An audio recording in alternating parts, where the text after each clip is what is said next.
नमस्कार, मैं सुमन शाही और आप देख रहे हैं युवाम PSR यूट्यूब चैनल, इंडिया का पहला एजुकेशनल चैनल जहां पे कि ऑनलाइन क्लासेस का लाइव टेलीकास्ट किया जाता है।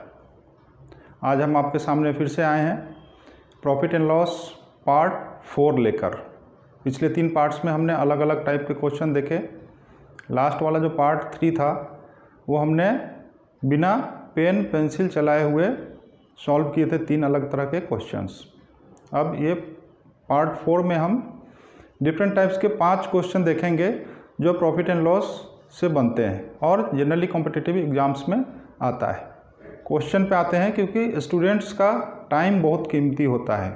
Time is money for every students who is preparing for any competitive exams. तो आज का पहला सवाल देखते हैं। ये टेबल इज सोल्ड फॉर ₹5060। एक टेबल है 5060 रुपये में बेचा गया, तो उसमें 10% का प्रॉफिट होता है। यदि किसी टेबल को 5060 रुपये में बेचा जाता है तो उसे उस ट्रांजैक्शन में 10% का प्रॉफिट होता है। तो what would have been the gain or loss percent if it had been sold for ₹4370। अब देखते हैं 5060 रुपये, 5060 रुपये में ये सेलिंग प्राइस है, ठीक है। 5060 रुपये में बेचा तो क्या हो रहा है, 10% का प्रॉफिट हो रहा है। ये क्वेश्चन हम पहले लिख लेते हैं, 10% का प्रॉफिट। अब नेक्स्ट यहाँ पे सेलिंग प्राइस दिया हुआ है। दूसरा सेलिंग प्राइस कितना है, 4370। अब 4370 में यदि वो ये सेलिंग प्राइस सेकंड है, ये फर्स्ट पार्ट का सेलिंग प्राइस है, ये सेकंड पार्ट का सेलिंग प्राइस है। 4370 में सेल करेगा तो कितना परसेंट का प्रॉफिट होगा या लॉस, प्रॉफिट या लॉस जो भी है वो अपने को निकालना है। जैसा कि इस वीडियो का हेडिंग है कंजूस बनने के लिए प्रेरित कर रहे हैं स्टूडेंट्स को। तो कंजूस फाइनेंशियली नहीं बनना है, फाइनेंशियली अलग मैटर है। हम कॉम्पिटिटिव एग्जाम्स के टर्म्स में कंजूस बनेंगे रफ वर्क करने में। हम कम रफ वर्क करेंगे, ज़्यादा से ज़्यादा हम मेंटली कैलकुलेट करेंगे। अब इस सवाल में आप कैसे हल करेंगे। First part 5060 is equal to selling price, 5060 में बेचा तो 10% का प्रॉफिट हुआ। दैट मीन्स 5060 सेलिंग प्राइस है और कॉस्ट प्राइस के ऊपर 10% का उसको प्रॉफिट होता है। इसका मतलब कि 5060 रुपये कितना है, 110% है। 5060 में बेचने पे 10% का प्रॉफिट हुआ। इसका मतलब है कि 100 का सामान 110 में बेच रहा है। रुपीज़ के टर्म्स में ले तो वो एक्चुअल में 5060 में बेच रहा है, 110% उसको कॉस्ट प्राइस का मिल रहा है। अब सिंपल सा इसमें जब एग्ज़ाम में आए तो ये सारी जो कैलकुलेशन है यहाँ तक का वो आपका मेंटली होना चाहिए, माइंड में आ जाना चाहिए कि 5060 कॉस्ट प्राइस के 110% के बराबर है। तो हम निकाल सकते हैं कि 4370 कॉस्ट प्राइस का कितना परसेंट है। एक बार अगर हमको आ गया कि जो दूसरा वाला सेलिंग प्राइस है 4370 वो कॉस्ट प्राइस का कितना परसेंट है, तो आसानी से हम निकाल सकते हैं कि प्रॉफिट हुआ या लॉस हुआ। इस केस में 5060 is equal to 110% of cost price. तो अपने को निकालना है 4370 रुपीज़ कितना परसेंट है कॉस्ट प्राइस का। यहाँ तक क्लियर है। 5060 110% के बराबर है, तो 4370 कॉस्ट प्राइस के कितने परसेंट के बराबर होगा। अब हमको 1 रुपया निकालना है कि 1 रुपया कॉस्ट प्राइस का कितना परसेंट है। तो 5060 110 के बराबर है, तो 1 रुपया कितना होगा, 110 अपॉन में 5060। तो 4370 रुपये कितने परसेंट के बराबर होगा, इसमें मल्टीप्लाई कर दीजिए आप 4370। ये कटने के बाद क्या आएगा कि 5060 रुपये कॉस्ट प्राइस के 110% के बराबर था, तो 4370 रुपये कॉस्ट प्राइस के इतने परसेंट के बराबर होगा। अब वो कट करके देखते हैं कितना आया, 0 0 11 से 506 11 4 44 6 66। फिर इसको आप काट दीजिए 23 टाइम्स 2 से कटेगा 2 2 4 1, फिर यहाँ 1 बचा 8 बार में, फिर 1 बचा 5 बार में, 2 185। अब ये 23 से काटिए, 23 से अपन काटेंगे तो 9 टाइम्स में कितना आएगा, 23 इंटू 9, 23 इंटू 5 115, और 4 बार में और 92 जोड़ दीजिए, 2185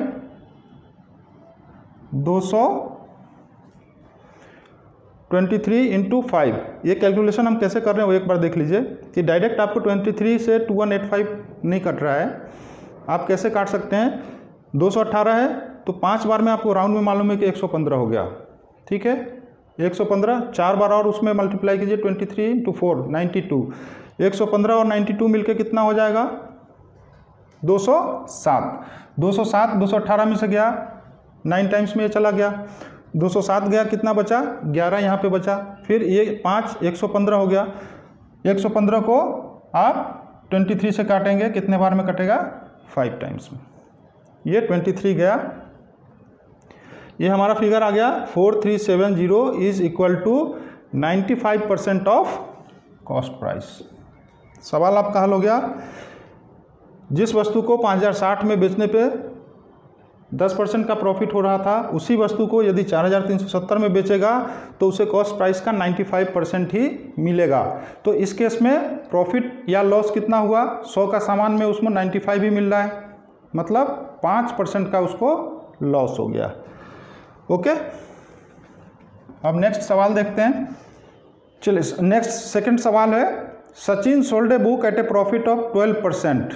सचिन ने एक बुक बेच दी 12% के प्रॉफिट पे।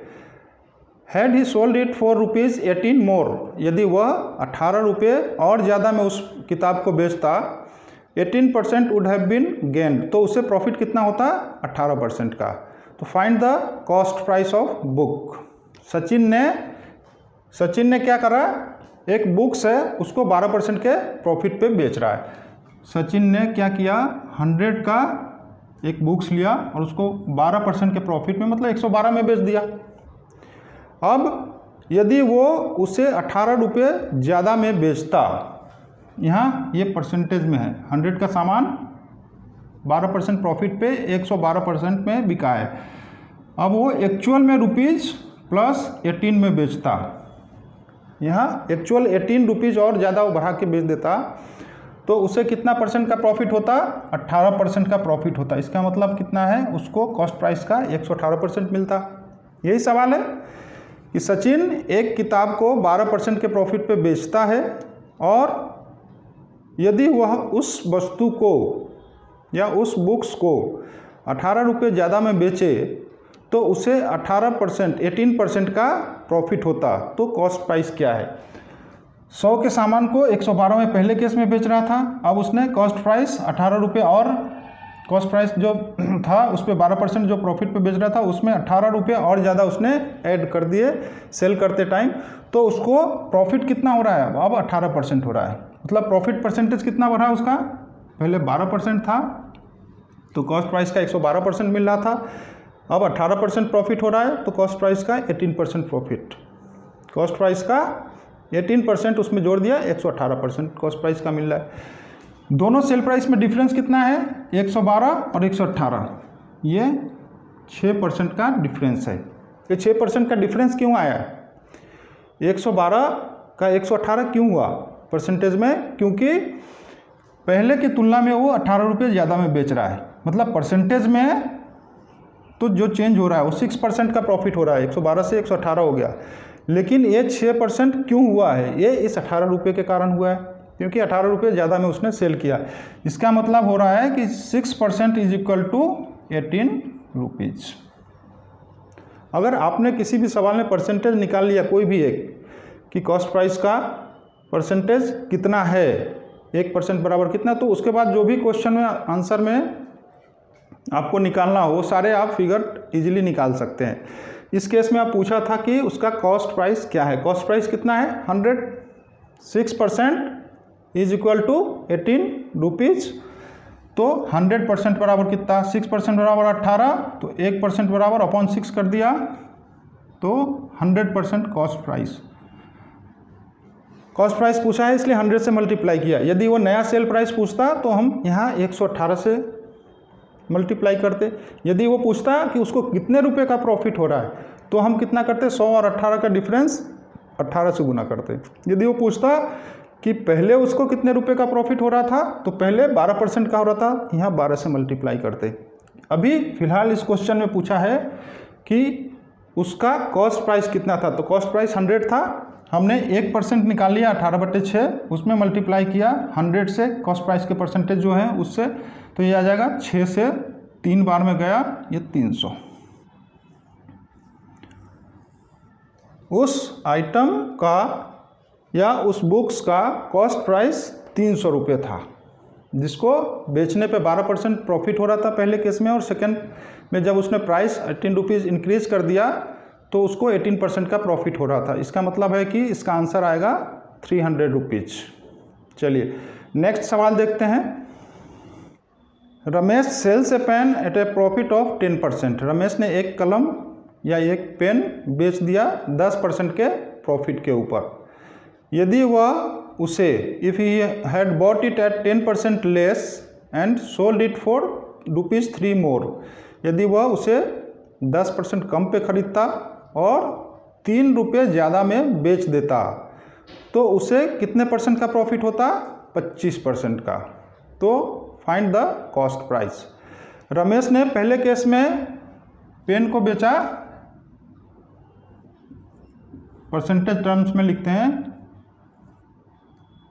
100 का सामान 110 में, क्योंकि वो 10% के प्रॉफिट पे बेच रहा है। अब सेकेंड के सवाल का कहता है कि अगर वह उसे 10% कम में खरीदता, 10% कम में खरीदता मतलब पहले 100 में खरीद रहा था, 110 में बेच रहा था, 10% का प्रॉफिट हो रहा था। अब वह उसे 10% कम में खरीदता तो कितने में खरीदेगा, 90 रुपीज़ में,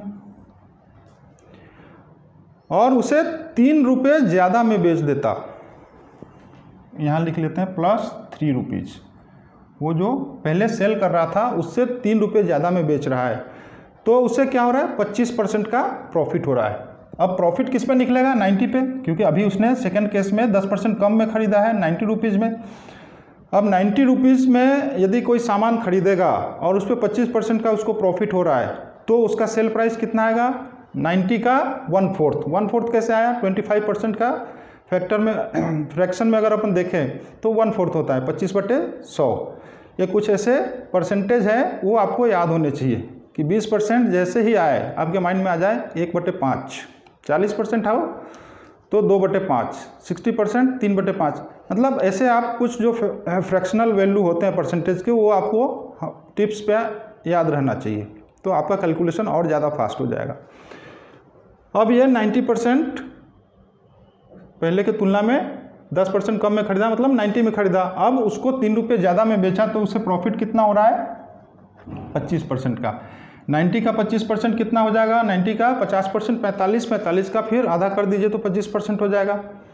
45 का आधा 22.5, 22 रुपये 50 पैसे, मतलब इसमें इसको प्रॉफिट होगा 90 में सामान उसने खरीदा सेकेंड टाइम्स में और 22.5 रुपये का उसको प्रॉफिट हुआ, क्योंकि वो 25% पे प्रॉफिट पे बेच रहा है।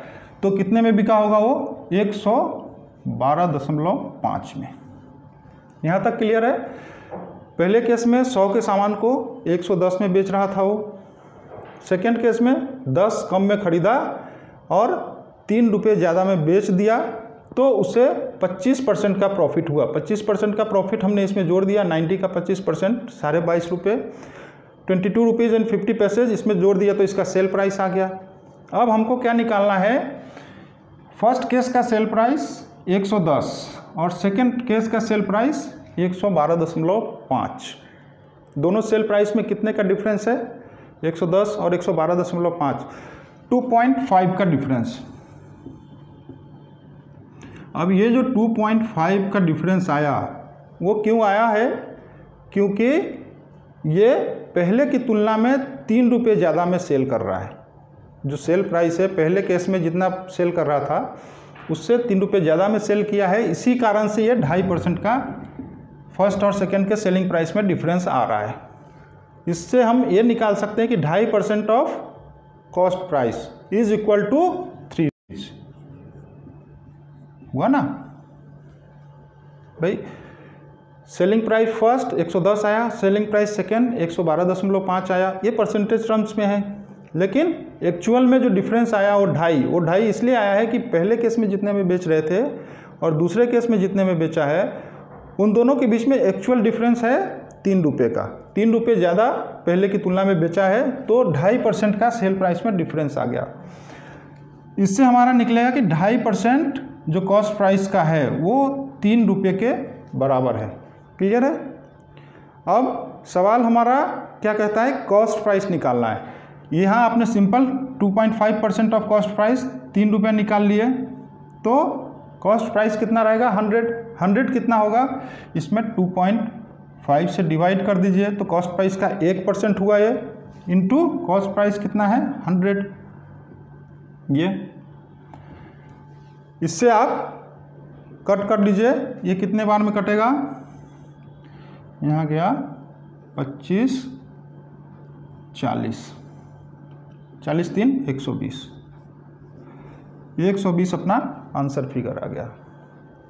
रमेश जिस पेन को 10% के प्रॉफिट पे बेच रहा था, बाद में वह उसी पेन को 10% कम में ख़रीदा और 3 रुपये ज़्यादा में बेच दिया, तो उसे 25% का प्रॉफिट हुआ था। उस पेन का ओरिजिनल जो कॉस्ट प्राइस रहा होगा वो कितना रहा होगा, 120 रुपये। ये ओरिजिनल 100 का निकला है। सेकेंड का निकालना हो तो इसमें हम 90 से मल्टीप्लाई कर देंगे, तो सेकेंड वाला का कॉस्ट प्राइस आ जाएगा। ओके, अब हम अगला सवाल देखते हैं। 4th क्वेश्चन क्या कहता है, आपको प्रॉफिट एंड लॉस के 4th पार्ट में 5 क्वेश्चन हम बता रहे हैं, इसके बाद 1 या 2 पार्ट और आएगा। उसके बाद तकरीबन प्रॉफिट एंड लॉस के सारे क्वेश्चंस जो तकरीबन बैंकिंग, रेलवे, एसएससी वगैरह एग्ज़ाम्स में आते हैं वो सारे कवर हो जाएंगे। फिर एक जो चैप्टर रहेगा अपना, केवल वैसे क्वेश्चंस रहेंगे जो पिछले 5 साल में आईबीपीएस क्लर्क के एग्ज़ाम्स में पूछे जा चुके हैं।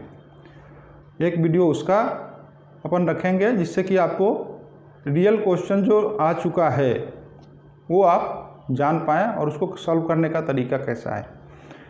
और मैं कोशिश करूंगा कि एक वीडियो इस बीच में ऐसा भी बनाऊं प्रॉफिट एंड लॉस ख़त्म होने के बाद, जिसमें कि 5 या 6 पार्ट जो भी प्रॉफिट एंड लॉस का बनता है, सारे पार्ट्स में जो क्वेश्चंस रहेंगे, जनरली मैंने 3 से लेकर 5 क्वेश्चन एक पार्ट में लिए हैं, तो उसका एक इंडेक्स रहेगा।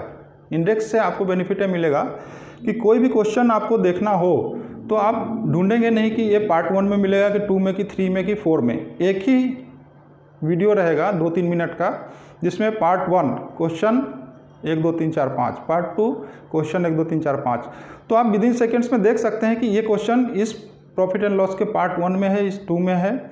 तो आप डायरेक्ट उस क्वेश्चन को, यदि कुछ डाउट्स होगा तो उस पार्ट को देख के अपना डाउट क्लियर कर सकते हैं। चलिए नेक्स्ट देखते हैं। Anil sold a book at a loss of 2.5%। Anil ने एक किताब बेच दिया 2.5% के लॉस पे। Had he sold it for ₹100 more, अगर वह उसे 100 रुपये ज़्यादा में बेचता, ही वुड हैव गेन 7.5%, तो उसे क्या होता, 7.5% का प्रॉफिट होता। अनिल ने एक बुक 2.5% के लॉस पे बेच रहा है पहले वो, फिर उसके बाद सेकंड पार्ट है कि यदि वह उसे 100 रुपये ज़्यादा में बेच देता तो उसे 7.5% का प्रॉफिट होता। For what value he should sell it in order to gain 12.5%। Anil ने एक बुक को सेल किया कितने में, 2.5% के लॉस पे। ये 100 में ख़रीदा होगा तो 2.5% का उसको लॉस हो रहा है, तो ये कितने 97.5, 100 में से 2.5 माइनस कर दिया, 97.5 में वो सेल कर रहा है। अब सेकेंड, यदि वह इसको सेल प्लस 100 रुपीज़ में करता, यहाँ 97.5 में सेल कर रहा है। यदि वो सेल प्राइस अब 100 रुपये ज़्यादा कर दे तो उसे 7.5% का प्रॉफिट होगा, 107.5%। अनिल 100 के सामान पे 2.5% लॉस करके बेच दे रहा है उसको 97.5 पे। अब वो 100 रुपये सेल प्राइस बढ़ा दिया तो उसको कितना मिला, 107.5, क्योंकि उसको 7.5% का प्रॉफिट हो रहा है। तो सवाल हमसे ये इस क्वेश्चन में पूछता है कि what value he should sell it in order to gain 12.5%। मतलब अब उसको 12.5% का प्रॉफिट चाहिए। तो ये जो है सेल प्राइस निकालना है अपने को, कितना रहेगा। अनिल ने 100 के सामान पे 2.5% लॉस करके पहले केस में 97.5 पे बेचा। सेकेंड केस उस सेल प्राइस को उसने इंक्रीज कर दिया, अब 100 रुपीज़ उसमें और जोड़ दिया, और अब जब वो सेल किया तो उसको 7.5% का प्रॉफिट हो गया। अब सवाल ये हमसे कहता है कि यदि वह उसे 12.5% के प्रॉफिट पे बेचना चाहे तो कितने में बेचे। इसमें भी फंडा वही रहेगा कि 100 का सामान 97.5 पे बिका, सेकेंड केस में वही सामान 107.5 में बिका। कितने का डिफरेंस आया, पहले केस में 97.5 ऑफ कॉस्ट प्राइस मिल रहा था, सेकेंड केस में 107.5% मिला। 97.5 और 107.5 में कितने का डिफरेंस है, 10 का। परसेंटेज में 10% का डिफरेंस है। अब आप ये बताइए कि ये डिफरेंस क्यों आया, 97.5 से 107.5 क्यों हुआ। क्योंकि पहले जितने में वो बेच रहा होगा XYZ, जितने भी उसकी रही होगी वैल्यू, उससे वो 100 रुपीज़ ज़्यादा में बेच रहा है। एक्चुअल प्राइस में डिफरेंस कितना है, 100 रुपीज़ का। फर्स्ट सेल प्राइस और सेकेंड सेल प्राइस के बीच में डिफरेंस 100 रुपीज़ का है एक्चुअल टर्म्स में, और परसेंटेज टर्म्स में 10 का है। इसका मतलब 100 रुपीज़ बराबर है 10% का। ये जो कॉस्ट प्राइस होगा उसका 10% के बराबर 100 रुपीज़ हो जाएगा। अब जैसे ही आपने 10% निकाल लिया कि कॉस्ट प्राइस का 10% 100 है तो 1% भी निकाल लेंगे, फिर जितना निकालना होगा उतना भी निकाल लेंगे। तो हमको निकालना कितना है कि यदि वह उसे 112.5% पे सेल करे तो कितने में सेल करे। 10% बराबर है 100 के, तो 1% बराबर डिवाइड कर दो 10 से, 1% की वैल्यू आ गई। अब अपने को वैल्यू कितने की निकालनी है, 112.5 की, तो 112.5, ठीक है। ये 0 से 0 कट गया, 10 इंटू 112.5, 1125 रुपये। ये हमारा सेलिंग प्राइस होना चाहिए यदि हमको 12.5% के प्रॉफिट पे बेचना है। तो ये जो कैलकुलेशन है, एग्ज़ाम्स में अगर अपन जाएं तो वहाँ पे ये सारे चीज़ रफ वर्क करने की ज़रूरत नहीं है। यहाँ पे हमको कंजूस बनना है। कंजूस कैसे, सवाल पढ़ते ही हमारे माइंड में ये चालू हो जाना चाहिए कि 100 का 97.5, 100 का 107.5, 97.5 इंटू 97.5 और 107.5 का डिफरेंस 10 इसलिए आया क्योंकि 100 रुपीज़ का प्राइस में डिफरेंस है, और 10% 100 के बराबर है तो 1% 10 रुपये के बराबर हो गया। तो सेकंड केस जो सवाल में पूछ रहा है कि 12%, 12.5% का प्रॉफिट, तो 112.5 कितना होगा, 1% बराबर 10, तो 112.5 बराबर 112.5 इंटू 10, 1125 रुपये आंसर। ये आप जो पिछला वीडियो था लिखना गुनाह है उस कैटेगरी का क्वेश्चन है, लेकिन हमने इसको कंजूस बनने वाले वीडियो में रखा है, क्योंकि सारे केस में अगर आप गुनाह करते जाएंगे तो मामला गड़बड़ हो जाएगा। इसलिए इस बार हमने आपको कंजूस बनने के लिए बोला है, और आप जितना ज़्यादा कंजूस बन सके इसमें कंजूसी कीजिएगा, क्योंकि आपके लिए भी 5 क्वेश्चन है लास्ट में जो हमेशा की तरह होमवर्क के रूप में होगा। आप इसी पैटर्न के 5 क्वेश्चन को जिस तरीके से मैंने सॉल्व किया है कोशिश कीजिएगा सॉल्व करने का, ठीक है। अब लास्ट देखते हैं, by selling 66 metre of cloth a person gains the cost of 22 metres. 66 metre cloth बेचने पे एक व्यक्ति है 66 मीटर कपड़ा बेचता है, तो उसे 22 मीटर कपड़े के कॉस्ट प्राइस के बराबर प्रॉफिट होता है। प्रॉफिट कितना हो रहा है? 22 मीटर क्लॉथ के सीपी के बराबर ये प्रॉफिट हो रहा है उसको,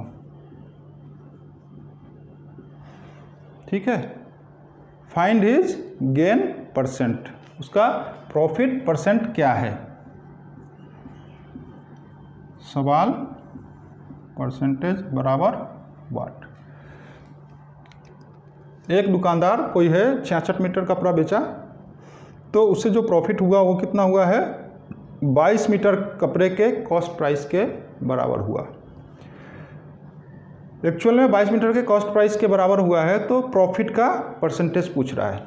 ऐसे सवाल में देखने में बहुत सिंपल है, एक लाइन का क्वेश्चन है, लेकिन इसमें गलती के बहुत ज़्यादा चांसेस रहते हैं, क्योंकि इसमें कौन सा फिगर नीचे लिखना है अपॉन में और कौन सा ऊपर, ये इसमें बहुत ज़्यादा कन्फ्यूजन होता है। तो इसको कन्फ्यूज होने की ज़रूरत नहीं है इसमें बिल्कुल भी। आप सिंपल प्रॉफिट एंड लॉस, हमारे जो निजी ज़िंदगी है उसमें अपने आप को इन्वॉल्व कर ले कोई भी क्वेश्चन में। आप ये मान के चलें कि आपने 66 मीटर कपड़े बेचे, ठीक है।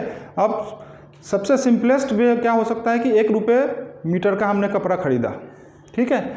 अब 66 मीटर बेचा, 1 रुपये के हिसाब से कॉस्ट प्राइस हमारा कितना रहा होगा? 66 रुपये का, ठीक है।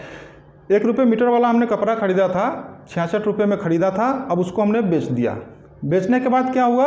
हमको इसमें प्रॉफिट हुआ। ये नहीं मालूम कि हमने कितने में बेचा है, लेकिन ये हमको मालूम है कि हमको प्रॉफिट कितना हुआ है? 22 मीटर कपड़े के कॉस्ट प्राइस के बराबर। 66 मीटर कपड़े का सेल प्राइस जो है उसमें कॉस्ट प्राइस प्लस प्रॉफिट जुड़ा हुआ है। अब कॉस्ट प्राइस हमको मालूम है 66 रुपये है,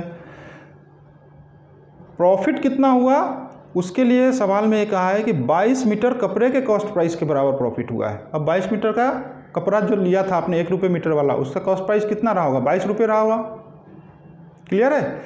66 मीटर कपड़े को बेचने पे प्रॉफिट 22 मीटर कपड़े के कॉस्ट प्राइस के बराबर हुआ। हमने माना कि 1 रुपये में 1 मीटर कपड़ा खरीदा था, तो 66 रुपये में हमने 66 मीटर कपड़े खरीदे थे। अब जब उसको सेल किया तो हमको ज़्यादा पैसा मिला, क्योंकि प्रॉफिट हो रहा है। और ज़्यादा कितना मिला है? 22 मीटर कपड़े के कॉस्ट प्राइस के बराबर। 22 मीटर कपड़े का कॉस्ट प्राइस कितना है? 22 रुपये।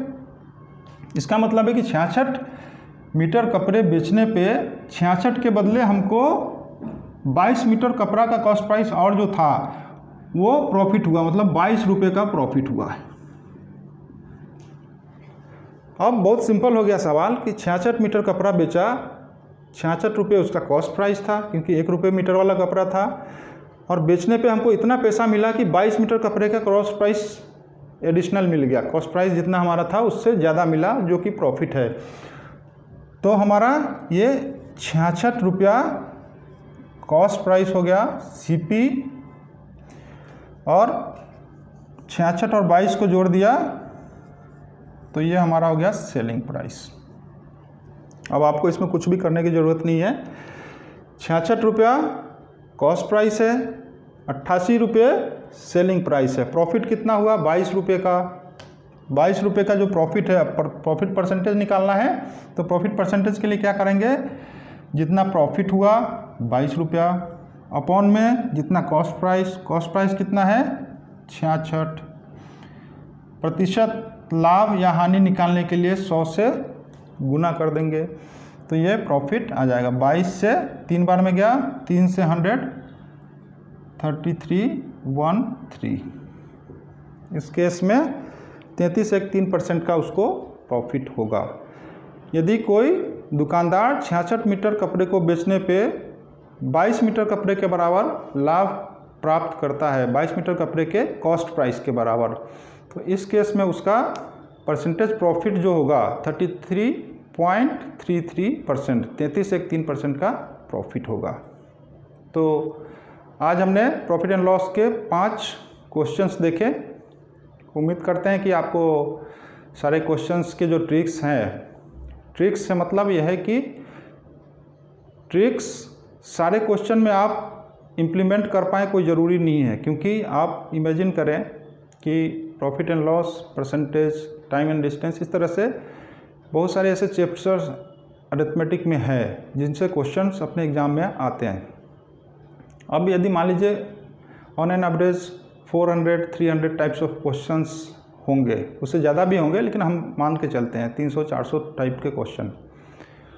तो 300-400 टाइप के क्वेश्चंस के ट्रिक्स याद रखना उतना आसान काम नहीं है, मुश्किल है थोड़ा, क्योंकि उसमें आपको बिल्कुल याद रखना पड़ेगा, तभी आप ट्रिक्स से डायरेक्ट आंसर निकाल सकते हैं। अदरवाइज़ आपको एक बार मैथमेटिक्स में रियल लाइफ में अपने आप को जैसे पाते हैं वैसे उस मैथमेटिक्स के क्वेश्चन में अपने आप को इन्वॉल्व कर ले, तो आपको क्वेश्चन उसको आपको ट्रिक्स से ही सॉल्व करेंगे।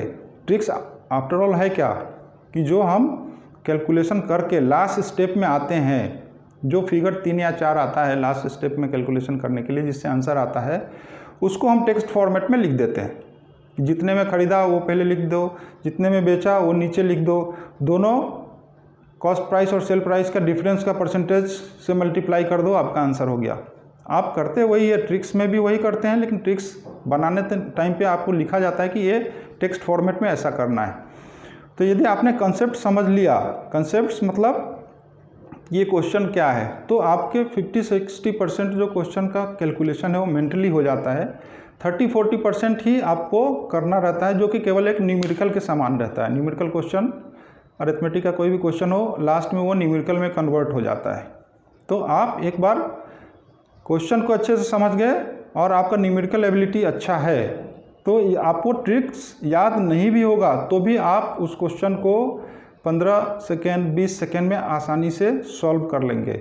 और आप देखेंगे कि वो सॉल्व भी आपने ट्रिक्स से ही किया है, क्योंकि जो भी कैलकुलेशन था मेंटली किया, लास्ट में हमने केवल 2-3 फिगर लिखे और उसको कट करके आंसर निकाल लिया। तो उम्मीद करते हैं कि आपको आज का वीडियो पसंद आया होगा।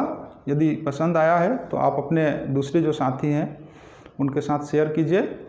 मिलते हैं नेक्स्ट वीडियो में, तब तक के लिए आप होमवर्क जो इस वीडियो के इस जस्ट बाद आपको दिखाया जाएगा वो सॉल्व कीजिए, और कुछ यदि आपको इसमें डाउट तो उसको आप कमेंट सेक्शन में जाके लिखें। हम कोशिश करेंगे कि आने वाले वीडियो में उसका क्लियरिफिकेशन दे पाएँ। Thank you.